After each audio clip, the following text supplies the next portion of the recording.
করলা ভাজি করার জন্য প্রথমে 1 কেজি পরিমাণ করলা নিয়েছি। এর ভিতর থেকে বীজগুলো বের করে নিয়েছি।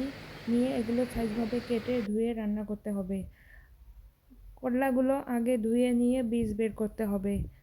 তারপরও আপনারা এগুলো ধুয়ে ভালোভাবে নিতে পারেন কাটার পরও। অনেকে লবণ দিয়ে এগুলো তিতাটা বের করে নেয়, কিন্তু করলা তিতাটা খুব উপকারী মানুষের শরীরের জন্য। এভাবে কেটে দুভাগ করে নিয়েছি। তারপর এগুলো সাইজ করে ছোট ছোট করে নিব। নিয়ে এগুলো ভাজি করা আজকে আপনাদেরকে দেখাবো। এভাবে কেটে নিয়েছি। এখন এগুলো একটা সিলভারের কড়াইয়ের মধ্যে তেল গরম করে নিতে হবে। তারপর কাটানো পেঁয়াজগুলো এর মধ্যে দিচ্ছি।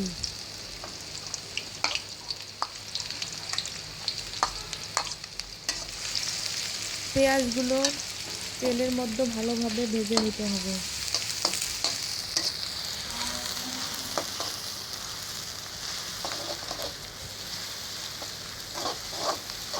পেঁয়াজগুলো বেশি লাল লাল প্রয়োজন নেই, সামান্য পরিমাণ ভেজে নিলেও হবে। এখন কাঁচামরিচগুলো এর মধ্যে দিয়ে দিচ্ছি।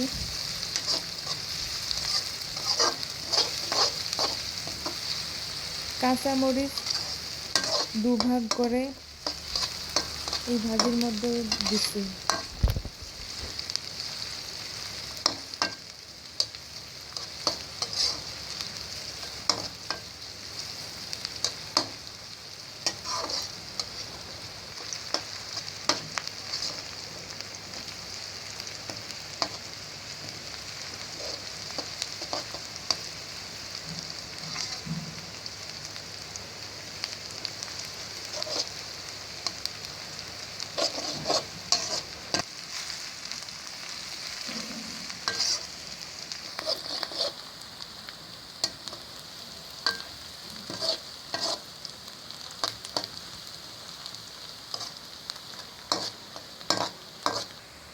পেঁয়াজ মরিচগুলো ধীরে ধীরে বাদামি কালার ধারণ করার পর এখন হলুদ দিচ্ছি 2 চামচ। গুঁড়ো মশলাও দিতে পারেন আপনারা, মশলা দিলে ভালো লাগবে।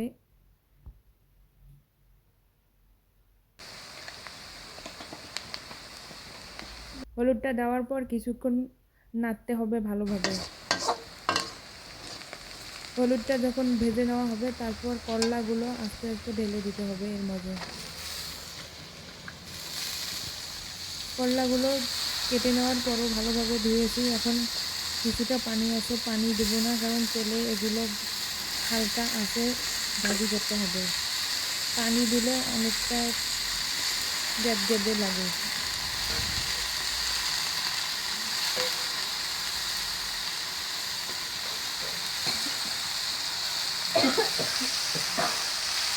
এখন এগুলো আস্তে আস্তে মিক্স করে নিচ্ছি।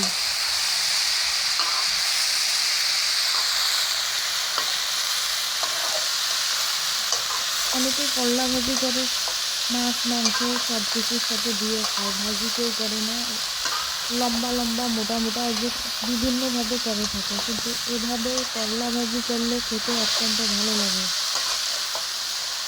বিশেষ করে আমাদের জংপুর অঞ্চলে এটা সবচেয়ে জনপ্রিয় ভাজি। করলা তিতা হলেও অনেকে এর রসটা খায় ডায়াবেটিস নিয়ন্ত্রণের জন্য।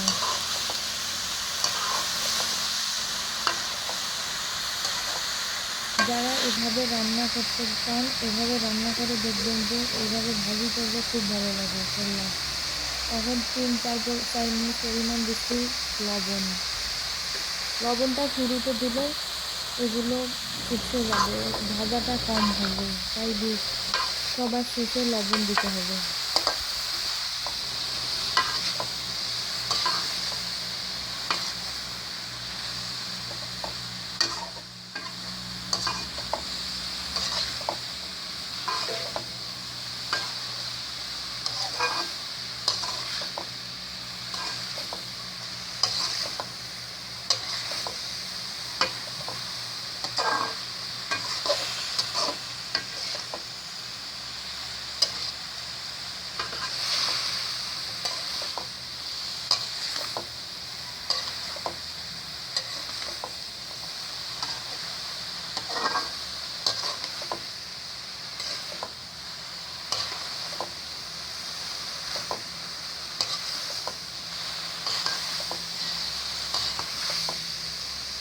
এভাবে ভেজে নেওয়ার পর যখন এগুলো প্রায় সিদ্ধ হয়ে আসবে সবার শেষে দিচ্ছি মশলা গুঁড়ো। এখন এর পরিমাণ মতো পানি দেবো এগুলো।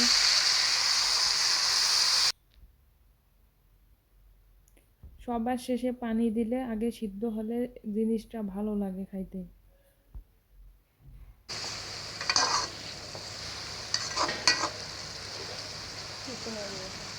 পানি কিছুটা কম মনে হচ্ছে, আবার একটু পানি দিচ্ছি, দিয়ে এগুলো একসঙ্গে করে একটা ঢাকনা দিয়ে ঢেকে দেব।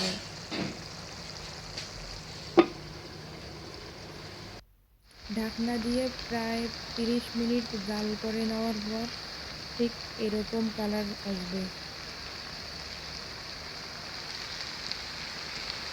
তবে এই করলা ভাজির মধ্যে আপনারা পেঁয়াজ মরিচ ছাড়াও রসুনের কয়েকটা অংশ দিবেন। একটা গোটা রসুন দিতে পারেন অথবা তার অর্ধেক দিতে পারেন। রসুন দিলে করলা ভাজিটা খেতে খুবই ভালো লাগবে। আপনারা এভাবে ট্রাই করবেন।